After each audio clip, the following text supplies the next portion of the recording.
limits sometimes with the way that Fox can function. It'll be really interesting to see how these two play out. I'm looking here. Swish went down to Choco Taco in winners, but did beat Kofi in winners. So a really big win there. And that's of course, a huge one. Yeah. I think it's a DQ. I believe that's a DQ win.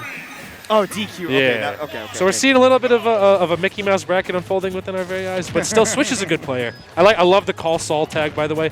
One thing I think Cycotyx is going to have to watch out for is these dash attacks. Patui, naturally, if Piranha Plant gets hit, falls down right where the spot Piranha Plant was at. So if you do try to go for a dash attack or some sort of brazen grab in the middle of Patui, you might get reversaled. So I think that's one thing Cycotyx has to look out for. But honestly, Fox can kind of run house in this matchup pretty easily. Yeah, as long as you're being careful of the Patui, your punish games can still go on a long time. And we see Cycotyx being very careful of it, right? Playing pretty grounded with the juggle game for one thing, and honestly just tossing Swish off stage a lot rather than going for juggles, which you would normally do in matchups because you just have to respect the Patui. We talk about it so much, but it really does centralize so many matchups. Yeah. I mean, that's probably one of Piranha Plant's best tools, right? No, Piranha Plant doesn't particularly have quick buttons or really crazy strong disjoints. We've seen players like Lucky and Rai and even Brood utilize this character to its maximum potential, but I feel like it's just so difficult to get. Sometimes your character just gets invalidated. Sometimes your character just gets tier listed. Sometimes you're playing a low tier, and there's not much you can do about it. And right now, Cycotyx has been showing off what it means to play a good character, but that's one trick that Piranha Plant does have up its non-existent sleeve is, of course, the side B to conceal whatever it is that you're charging up in there. In that case, the Rapid Jab. I will say, Piranha Plant on the receiving end is some pretty okay buffs this last patch. I believe Down Air got a little buff as well, so maybe we'll see that coming out for Swish. I know this I don't know if it fundamentally changes how this character will operate in the meta, but there are some things that Swish has. You know, you've got that immaculate ledge trapping game with the Poison Cloud coming out. You've also got just any character edge guarding Fox. I feel like that's going to be very strong here for Swish. If he can manage to just set up these flowcharts at ledge, I feel like he's been leaving it a little bit ambiguous in trying to opt for a laggier move like Patui, when he could be opting for tilts or aerials to kind of catch Fox's recovery. Yeah, it's one of those things that Piranha Plant usually does really well, is having those preemptive ledge guard options. But against Fox, you'd rather just be reactive because you can so easily time those recovery options, and we just haven't seen the success. There we go, finally, though, the up throw taking the first stock from Swish, but it kind of took a while, right? I mean, just to make those adaptations finally get it. We still have a means of, Piranha Plant can still output damage like nobody's business. Finally, Cycotyx, looks like Cycotyx watched the VOD. Yeah, must have thought, hey, you know what? I like the idea of those high recoveries, and especially against Plant, can do you some good. And there we go, catching that tech out. There's the taunt, too, ready to get fired up for this last one. Ooh, okay, I love that frame trap right there by Swish. That was immaculate. But again, we're not seeing Swish really go for any down airs through the ledge or even down tilts to really catch these Fire Foxes at all. I feel like against Fox, that's your go time. That's your time to really get that stock off right there, because on stage, you're going to be at a disadvantage with how slow Piranha Plant can be. And there we go, Cycotyx proving that right, dashing right back in after getting center stage control and keeping that pressure on up close. Love that dash back to the stutter steps just to get a reaction out of Swish. We see Foxes do a whole lot of that.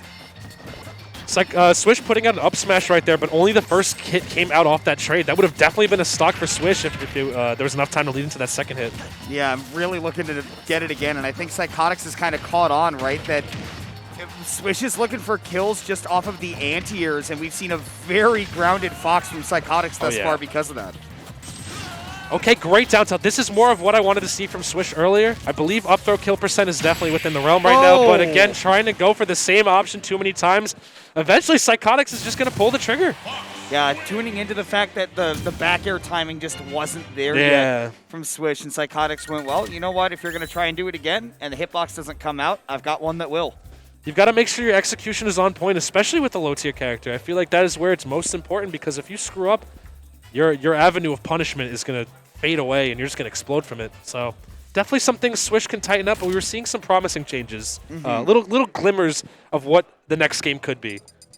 And it's so tough to make those changes with Plant, right? Because like you were talking about, it's flowcharts with that character, right? You go in with a game plan for any particular character you're fighting, but that doesn't mean that you're just playing a stationary Piranha Plant, right? You still have things that you can do as a player, and Swish was starting to figure out what to do against Fox, like you said, right? Realizing that those tilts at the ledge, instead of trying to set up things like the Patui, might be the avenue to success to actually pick up those edge guards. All right, getting into it on small battlefield here. Going to be a little bit better, I feel like, for Swish to centralize his Batui game on Fox's landings right here, but I feel like he's got to get Fox in the air first. It just seems like Cycotyx, like you mentioned previously, has been doing such a phenomenal job of playing grounded. It's going to try and keep it there, I would assume.